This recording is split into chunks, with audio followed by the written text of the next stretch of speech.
Liliana, um prazer receber você aqui, prazer enorme, muito bem-vindo ao nosso projeto, que bom que você aceitou. Como é que você está? Eu que tenho que agradecer, muito bom, fiquei muito feliz com o convite. Esse projeto está muito legal, tenho assistido todos e vou continuar assistindo, acho muito bom. Eu tô aqui, né, nessa quarentena, desse jeito que dá para ir, né? Momentos de tristeza, momentos de alegria, né? Porque não tem como desvincular dessa tristeza. Para mim é uma tristeza muito grande, coletiva, né? Não tem como, né? Sim. E só para introduzir, né, para quem está pegando o projeto pela primeira vez, assim, para quem está participando também, né, da gente fazer uma introdução aqui nossa, né, de como isso começou, né. Eu, Silvio e Nina, a gente fazia parte de um grupo de estudos, fazemos ainda parte de um grupo de estudos coordenado pelo Silvio, né, que é Young in Politics, da SNIC, e entre nós a gente sentiu uma necessidade de falar a respeito dessa questão, né, da Covid, desse novo modo de trabalho que o psicólogo está sendo submetido, né, compulsoriamente. Então, a gente começou a pensar junto, né, que tipo de formato seria isso, se seria live, se seriam gravações, entrevistas, né, a gente acabou optando pelas entrevistas, por ter um caráter até um pouco mais histórico até, né, de ficar, né, de ser um material que fica para a posteridade, para a gente pensar e acumulando, né, e olhar isso como um todo. Né? E uma das palavras, né, quando a gente pensou a respeito, foi mutilação, né, como a gente estava se sentindo diante dessa ruptura com o nosso lugar de trabalho, com o mundo externo, né?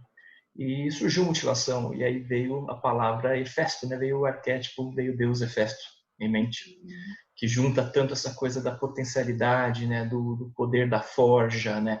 De tentar cobrir as falhas, né? De recuperar aquilo que se perde, até potencializá-las, né? E vem o casamento com Afrodite também, naturalmente, né? Então esse encanto da beleza, né? E isso é um pouco da origem do nosso projeto, né? E acho que seguindo um pouco, né, desse raciocínio, né? Na sua opinião, Lili, para a gente começar, o que você sente que está sendo construído, o que é necessário ainda forjar, o que pode ser potencializado, enfim, como é que a gente pode estar lidando, desculpa o girondismo, mas como é que a gente lida, né, e deverá lidar ainda com essas questões a serem construídas na nossa prática clínica e também em relação à nossa visão de mundo, né? O que a psicologia pode trazer em termos analíticos para isso? Qual é a sua opinião? De verdade, eu não sei, né? Aquela coisa, aquilo que está sendo gerado, ninguém sabe o que será, né? Por isso que eu falo assim, né? Quem tem a dizer, o Aras, né? Eles estão fazendo um projeto assim que cada dia eles publicam uma arte sobre esse momento. Eu entendo que para depois poder entender do assunto, né? Porque a gente não sabe, a gente está vivendo. Às vezes eu sinto que a gente vai ter uma síndrome pós-traumática, sabe? Assim, porque eu sinto que está meio que está sendo um trauma em muitos aspectos, mas que você tem que continuar vivendo, e aí tem as defesas, as negações, e né, o que está acontecendo, né, aí na vida, né? Mas eu espero, a minha esperança, né, a minha fé é que surja amor, né? A minha esperança foi assim, olha, meu, Cristo veio há mais de 2000 anos, né? Tem uma palavra de amor e a gente não aprende, é muito difícil, né? Aí, como o Krenak fala, não tem amanhã, né? Tem agora, né? O que a gente vai construir, né? Sim.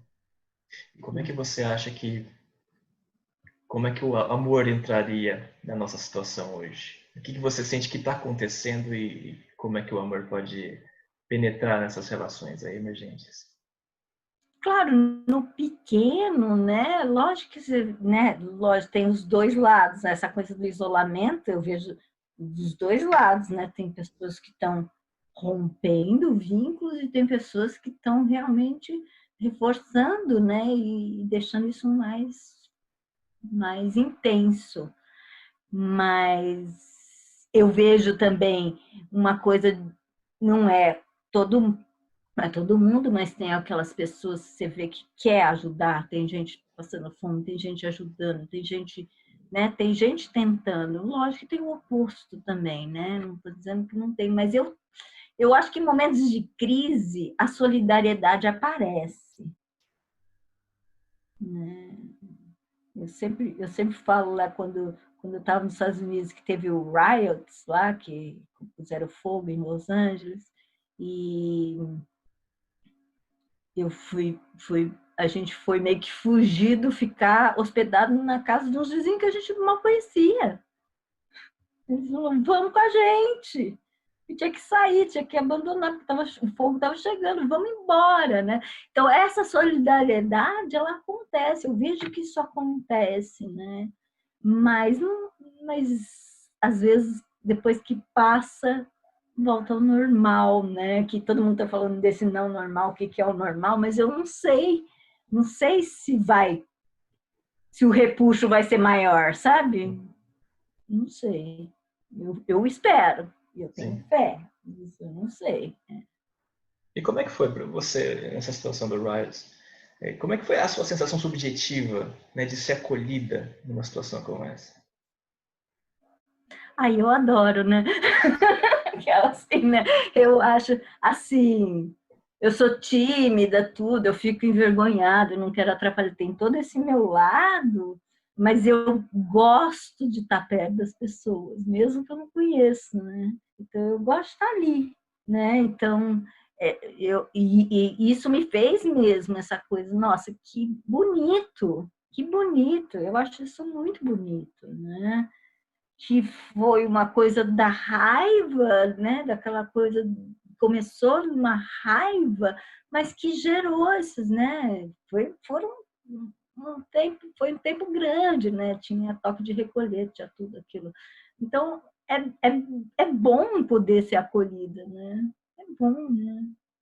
Queira, tem algumas críticas, né, que existem algumas críticas surgindo em relação a esses movimentos que são até um pouco surpreendentes, né, mas do Black Lives Matter. Então, engraçado como isso acontece durante a pandemia, né? Esse detalhe do destino, né? Que coloca essas duas questões tão grandes e tão importantes ao mesmo tempo.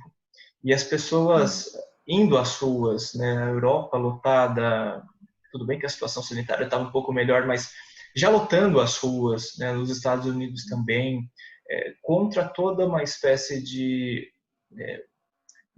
restrição necessária, um impulso de congregação, né? Acho que essa solidariedade é um potencial que se destaca nesse momento, né? O que você acha? Eu acho que sim, né? Aí tem o Chico, eu vi um vídeo dos inocentes, né? Ele falando do pessoal lá no Rio saindo na rua sem máscara, né? Nos bares. E ele vai fazendo essa fala dos inocentes. Aí eu fico assim, que inconsciência é essa que se destrói? Porque ao mesmo tempo tem essa inconsciência, né? Essa inconsciência que quando o outro está morrendo, eu também estou morrendo. Não tem outro, sou eu também, né? Por É isso que eu aquele, acho que a única saída é o amor, né? Não tem jeito, porque é a hora que você realmente se vê todo. sim, é aquele em nós, né? Aquele em nós que tem que ser recolhido, tem que ser aceito, né? Até esse lado do nosso presidente horroroso tem que ser aceito para que possa ser também dado o lugar certo, né? Porque não adianta, que lugar que isso cabe na minha existência, né? É para ter esse lugar de esse poder gigantesco? É para ter esse alimento todo? Eu acho que não é. Eu acho que não é. Eu acho que a ética tem que existir, né? O processo de individuação é ético, né? Sim, exato. E como isso é expressivo, né? Pela própria emergência dele, né? Como isso nos reflete. Não é simplesmente um acaso discursivo, como muito dessa ideia das ciências políticas tentam trazer, não, esse, no caso mais nosso, no nosso campo aqui da psicologia, no nosso entendimento, é o nosso, né, que é refletido ali, né, essa coisa coletiva que se expressa na figura dele quase que simbolicamente. Né? E aí, a minha pergunta é sempre assim, como eu consegui ser revolucionada em mim mesma, né? Revolucionária nesse sentido de deixar que o amor prevaleça e não, porque emerge essa raiva, né? Você fica, né? Não tem jeito, né? Você fala assim, não é possível tanto massacre. E é o que a gente faz com a nossa alma, né? O que a gente está fazendo com a natureza, né? Outra questão super importante. Né? Às vezes, falando em natureza, né, a nossa natureza desses tempos, né, tão diferentes, né, que a gente encontrou no consultório, nessa mudança de ritmo, né, de ciclos, né? Como é que você tem visto e sentido, como foi para você esse processo dessa mudança no consultório virtual quase que integralmente, né? Como é que isso te trouxe em termos de conforto, de desconfortos, né? Como é que foi esse processo? É uma mudança, né? Para mim, o que eu acho tudo acabo lendo simbolicamente, porque é o meu jeito, assim, mesmo as interrupções técnicas, né? Que eu gosto de tecnologia, mas gosto quando ela funciona, né? Então, que é aquela coisa, a hora que você está no auge, trava, congela. Nossa, isso dá uma angústia, né? E aí, como que eu lido com essa angústia e trago isso e entendo o que isso tem a ver, porque tem a ver com aquele momento, né, daquela pessoa, né? Então, em termos da tecnologia, eu acho que, né, do online, para mim, é isso, né? Do presencial, que eu estou entendendo muito pouco, mas, né, eu vou uma vez por semana, tendo 4, 5 pessoas, assim, mas aí tem a máscara, né? Aí essa coisa, você tá com a máscara, o outro tá com a máscara. É mais difícil de entender também, porque às vezes a máscara falta ar, né? Você perde muito da expressão, você tem que ficar mais atenta. Aliás, os dois, né? Tanto online quanto presencial, você tem que ficar mais atenta a pequenos detalhes, né? Aumenta, eu acho que essa coisa do close, né? Essa coisa do tá mais do zoom está muito mais evidente nos dois aspectos. Eu vejo isso, assim, eu acho que dos dois. E porque eu acho que o momento exige esse cuidado. Eu acho que é para olhar de perto, porque senão a gente vai perder, a gente vai escapar dessa névoa, né? Porque está tudo meio turvo, né? No coletivo, né? Então eu acho que parece que, né? A psique é sábia, né? Ela faz as coisas, né? Da forma que é para ser, né? Claro que eu não sinto que essa pandemia é um castigo, né? Mas eu acho que é um movimento, né? E é uma oportunidade. E já que você está fazendo um pouco dessas duas coisas, tanto online quanto presencial, com todo esse cuidado, né? O que você tem notado mais dificuldade? Do presencial, dessa forma, ou do online?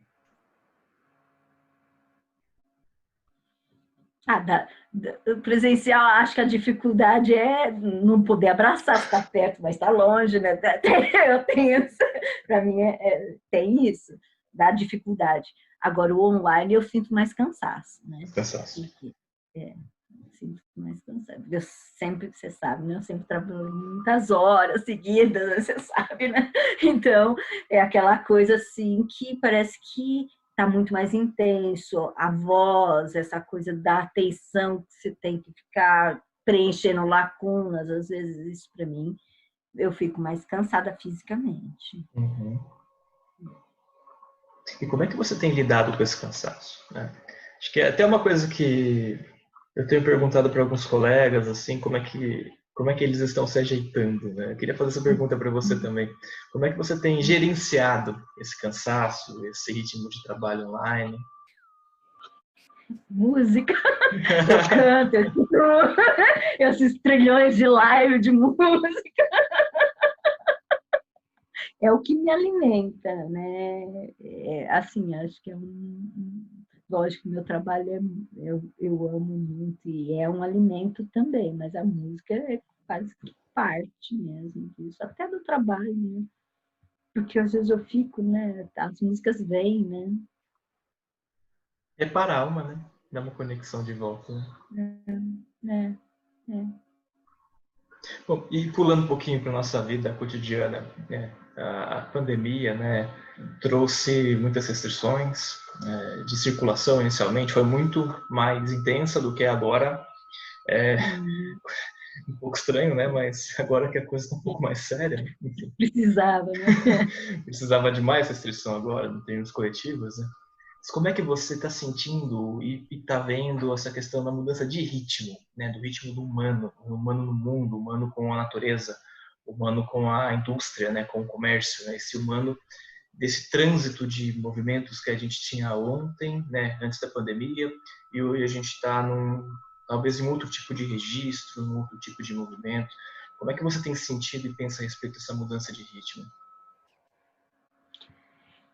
De verdade, né? Eu vejo assim, tem aparentemente uma mudança de ritmo, que era para ter mais uma quietude, mas eu não vejo isso muito como realidade. Eu vejo as pessoas trabalhando mais, mesmo online. Eu vejo assim os salários caindo e a exigência aumentando, né? Desses trabalhos assim, home office, essas coisas assim. Então eu acho que o ritmo não sei se diminuiu como deveria ter sido. Que como não fica no silêncio, eu até achava estranho, mas gente, como é que dá tempo? Não dá tempo. Tudo bem, a gente acaba achando tempo, né? Mas eu acho que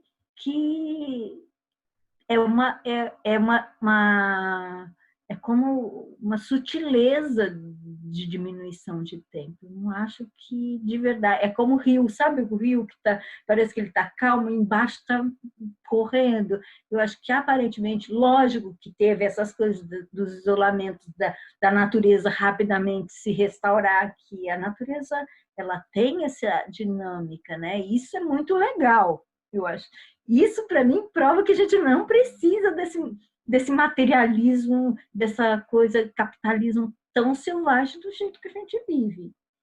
Mas eu não sei se isso é consciente para muitas pessoas. Eu acho que para poucas, sim, mas eu acho que para muitas, não.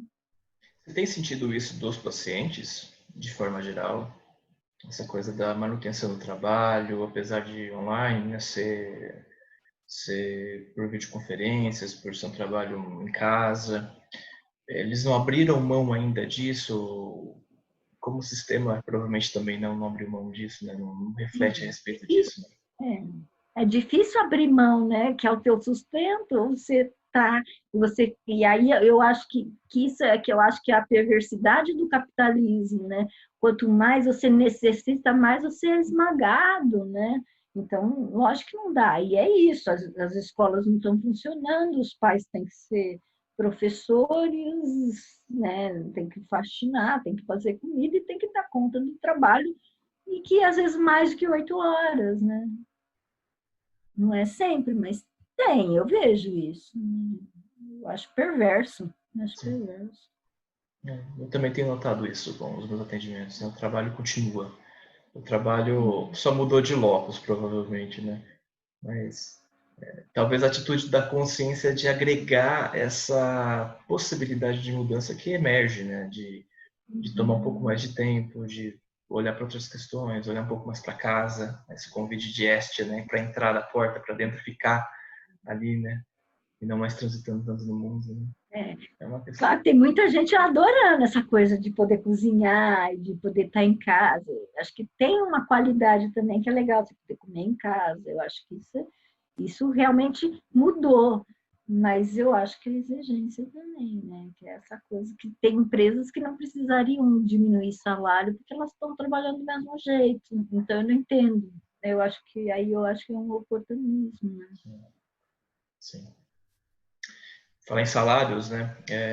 Até inicialmente nós psicólogos também ficamos um pouco inseguros com essa situação, né? Tanto para a migração para o online, né? Quanto a possibilidade de perdas, né? Perdas de rendimento, questões relativas à privacidade, né? O que você sente, como foi esse processo com relação a essas vulnerabilidades, né, que nós, né, terapeutas, passamos, né, e eu acho que ainda passamos com relação a isso na nossa prática? Na minha clínica não mudou muito, né? Na verdade, eu sempre trabalhei muito, eu continuo trabalhando muito. Então, assim, isso não mudou muito, não. Mas eu vejo que tem pessoas que sim, que isso mudou, né? E aí, não sei como, né? Como inventar, né? Porque acho que está todo mundo se reinventando nesse sentido, um monte de aula online. Eu estou fazendo minha aula de canto online, né? De violão online. Quer dizer, tá, tudo bem, a gente aprende, tá tudo certo, né? Mas tem coisas que, como é que, né, que é para agora, né? Não dá para esperar tanto, então tem que ser mais E rápido. como é que tem sido suas aulas de canto? Sei que você canta, né? Faz um certo tempo que você desenvolve suas capacidades que não são nada singelas, tá? Mas como é que tem sido sua experiência, né? É bom também, eu só sinto falta de cantar junto com o Thomas, não é? Porque ao vivo não dá pra gente cantar, ele tocar e eu cantar aqui, isso não dá, né? Então ele me manda uma gravação, aí eu uso a gravação, eu faço aula com a Ana Luísa, e a gente vai improvisando, mas não é aquela coisa daqui e agora com ele, né? O violão ainda dá certo, né? Porque aí ele toca, eu toco, e aí tudo bem, mas ele tocar e eu cantar junto não dá, aí eu sinto falta. As cordas que ressoam na mesma frequência, no mesmo lugar, né? Esse desencontro, né? Ao mesmo tempo, No né? mesmo tempo, Tem um delay, né? tem. Essa coordenação talvez seja um grande desafio, né, Lili? De coordenar tudo isso, né? Inclusive quando a gente conversa, né? Quando a gente está diante de alguém atendendo uma pessoa, ou fazendo uma aula, aprendendo alguma coisa, né? É de ser um outro ritmo, talvez, né? De entender qual que é o delay de cada um, né? O delay do meio, né? Que nos permeia, né? E aí Gente, entra Hefestos, né? Porque ele era o criativo, né? Ele é aquele que trazia soluções, né? Para as questões que apareciam, para várias, né? Tanto para um instrumento musical como uma armadura, né? Então, aí isso na gente que a gente vai ter que aprender, né? por falar em coisas difíceis, né? E os recursos expressivos que nós tantos gostamos, né? Como estão e como vão ficar? Bom, eu espero que eles sempre existam, né? Acho que sim. Lógico que tem a diferença online, a coisa do desenho, isso, ou a pessoa me manda durante ou me manda antes, né? Aí eu paro, né? Eu mudo o óleo na câmera, né? E tal, e olho o desenho. Então, desenhos, poesias, essas coisas está acontecendo, está fluindo, normal. Caixa de areia já acho, né? Mesmo no presencial, né?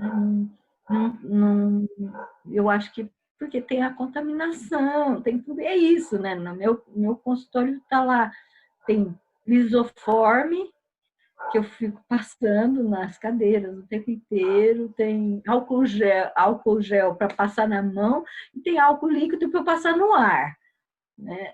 Assim, isso existe, então, lógico, eu tento que é o meu cuidado, que eu acho que é o que eu tenho que ter, mas lógico que o outro também tem medo, né? Então, não é uma que nem aparece, nem desejo de fazer caixa de areia, nem tem aparecido. Aí está a semente do pós-traumático, será? Contato? Talvez, que assim, né? É muito duro poder não abraçar, poder não beijar, que é isso? Muito duro. Olhando toda essa coisa da tecnologia que a gente vem sutilizando, né? De um tempo para cá, tudo tem ficado mais sutil. Os toques, até o celular é aquela coisa, né? Tudo tem ficado mais sutil. Mas, né? Tem essa coisa, né? A pele ainda é o nosso primeiro órgão de contato, né? Ainda é, né? E o segundo, que é o pulmão, também está bloqueado, né? Está aprisionado, né? Protegido demais, né? E os efeitos, né, de Mas, quando a gente se protege demais. Né? que se for simplesmente esse gestar, né? Essa coisa do estar no útero, ok, né? Eu acho que eu acredito que sim, né? Que isso vai, claro, tem pessoas que vão ficar mais com pânico, menos, né? Vai depender de cada um. Mas eu confio, eu acho que é aquela coisa boa a gente lembra, né? A gente não vai esquecer.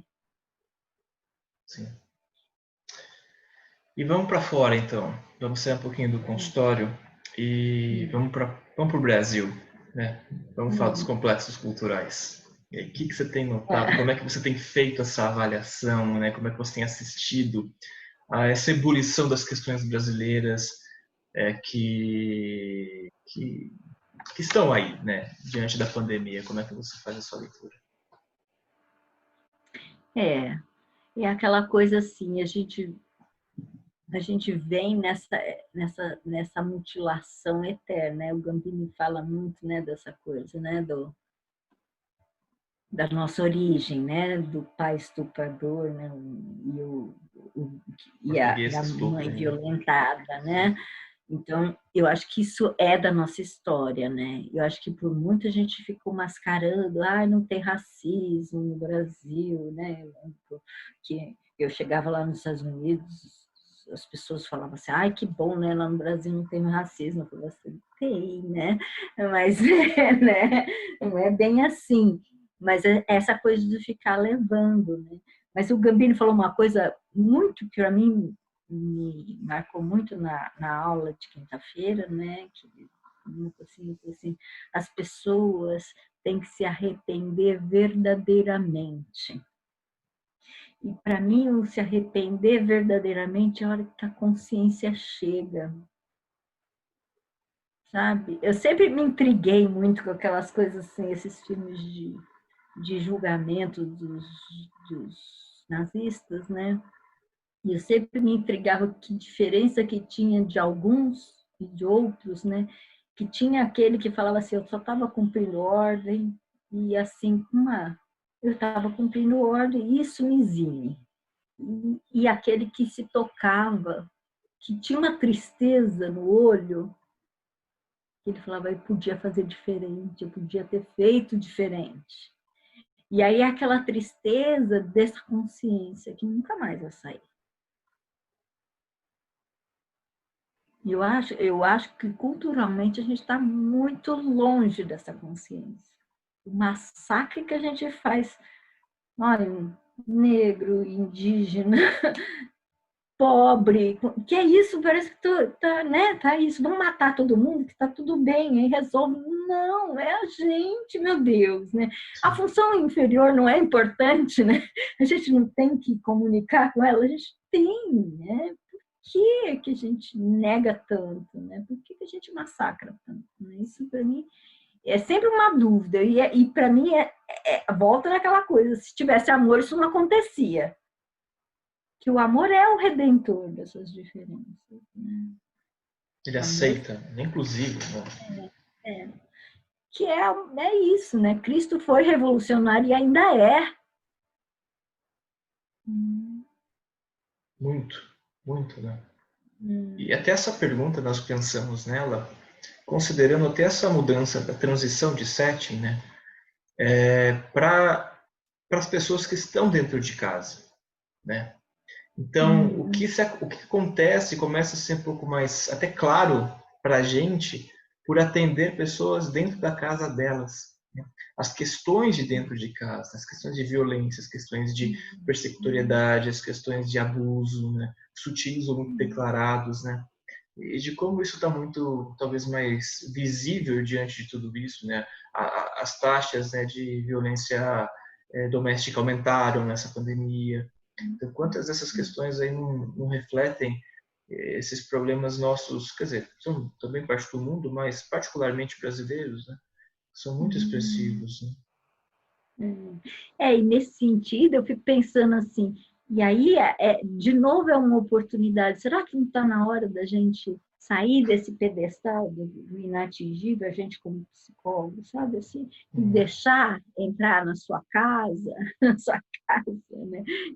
Que é isso, está na sua casa, e você realmente poder entrar na casa do seu paciente, né? Eu acho que isso também traz uma proximidade que está sendo impedida pela tela, mas está sendo compensada por essa intimidade do lar, né? Sim. Eu acho que nesse sentido isso acontece, né? Sim. Em termos transferenciais, contra-transferenciais, você notou alguma grande diferença pela tela como intermediário, pelo setting mudando de lugar? A maioria já atendia, né? Assim, há tempos, né? Então, é aquela coisa, precisa, vamos aí, e o vínculo já existe, então a transferência eu acho que continua igual, não vi diferença. Eu vi, assim, teve algumas entrevistas que já foram online, e ficou um tempo, e aí a pessoa não se adaptou, porque eu acho que realmente é mais difícil de ter esse vínculo, né, mais demorado, né? Eu já fazia isso, eu já atendia pessoas de outros países, né? Mas eu já sabia que demorava um pouco mais.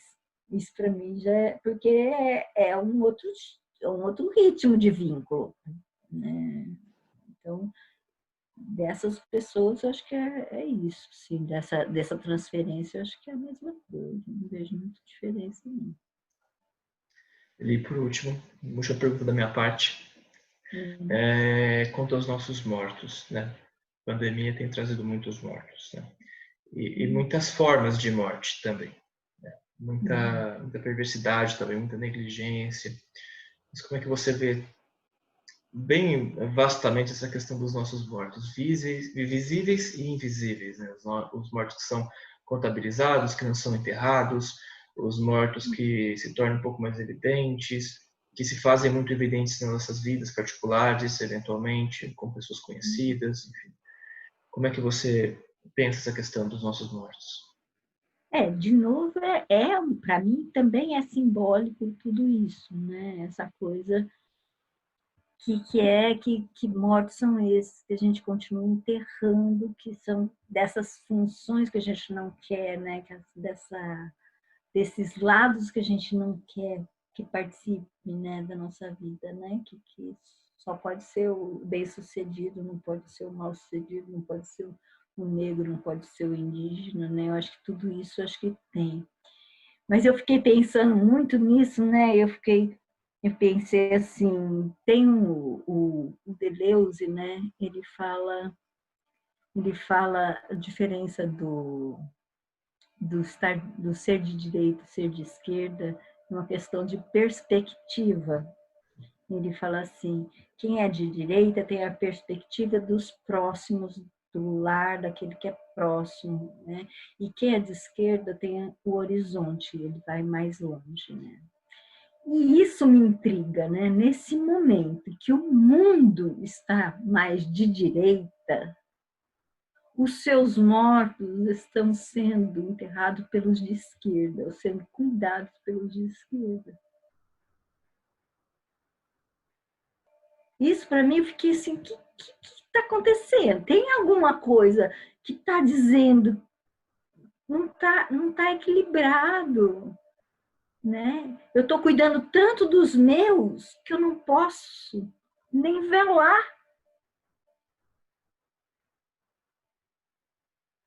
Tem alguma coisa aí, eu acho, né? Ainda, como eu disse, eu ainda não sei, a gente vai saber isso depois, porque não dá para saber agora que a gente está no meio. Mas é uma questão isso para mim. Questão. O que você sente disso? Eu acho que não dá para ser só uma parte de um ser, a gente tem que ser um todo. A gente não pode só se preocupar conosco. Não dá.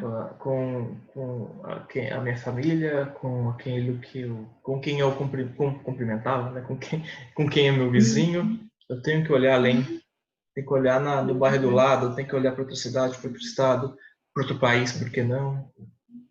Porque se a gente faz parte da natureza, a gente é a natureza e o outro é a gente também. Aí volta nessa coisa, né?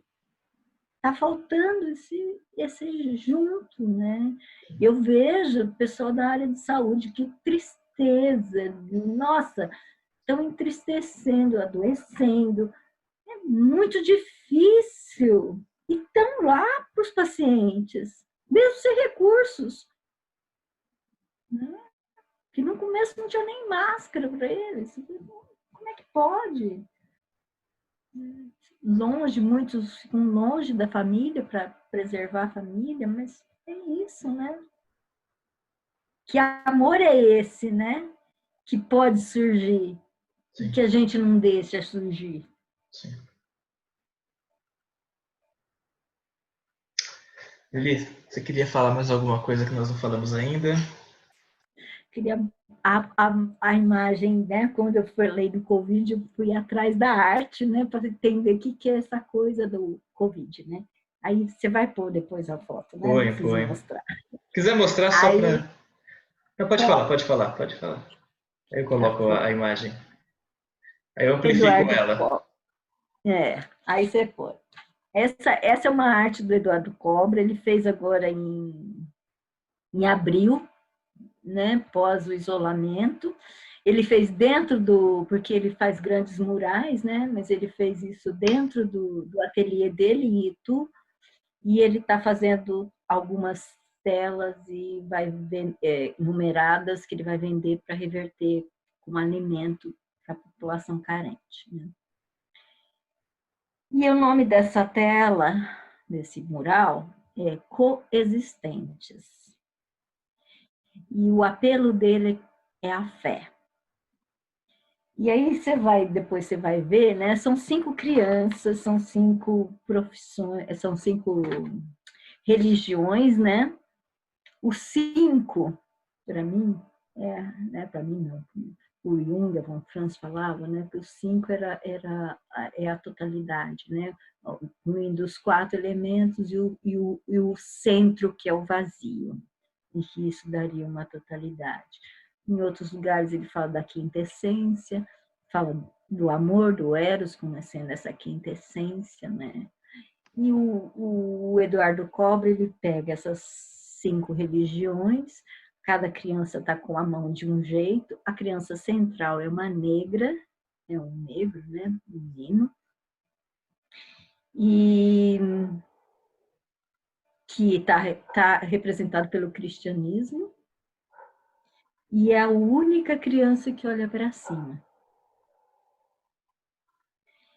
E aí eu fiquei com algumas dúvidas, né? Não vou entrar tanto assim, mas assim, primeiro me veio a fala do Marco Heleno Barreto, né, que ele falou que a gente está olhando pouco para o céu, que a gente está aspirando pouco o divino, e aí vem essa criança com esse olhar para o céu, né, que eu acho que é essa busca mesmo, é o que a gente precisa, né, dessa espiritualidade, né, porque se tem a espiritualidade, não tem lugar para a morte, né, para a morte, assim, para o genocídio, né, para essa coisa, assim, para a destrutividade. E a outra coisa que me chamou a atenção, e que não é muito típico do Eduardo Cobra, é que não tem nenhum indígena, né? E a minha hipótese é que os indígenas já são o espiritual. Eles já estão na natureza e no espírito. Eles não precisam ficar almejando, eles já estão lá. E isso a gente está tentando destruir. Então é isso. Que dor. Que dor. Que dor. Não tem como não ser dolorido, né? É muito doído isso. muito. Que a gente consiga restaurar um pouco disso, né? Que essas lições fiquem, né? Que venham à consciência, como você disse, né? Não fiquem perdidas. Espero que sim. Eu espero, acredito que sim, né? Claro que pode ser que não, mas assim, mas a gente sempre tem a esperança. Eu tenho esperança, né? Eu confio muito no amor. Eu acho que o amor é a única possibilidade de salvação, assim, pelo menos nesse momento. Né? Talvez daqui 1000 anos, né? Se a gente existir, não seja, né? Muito bom, Lili. Muito bom.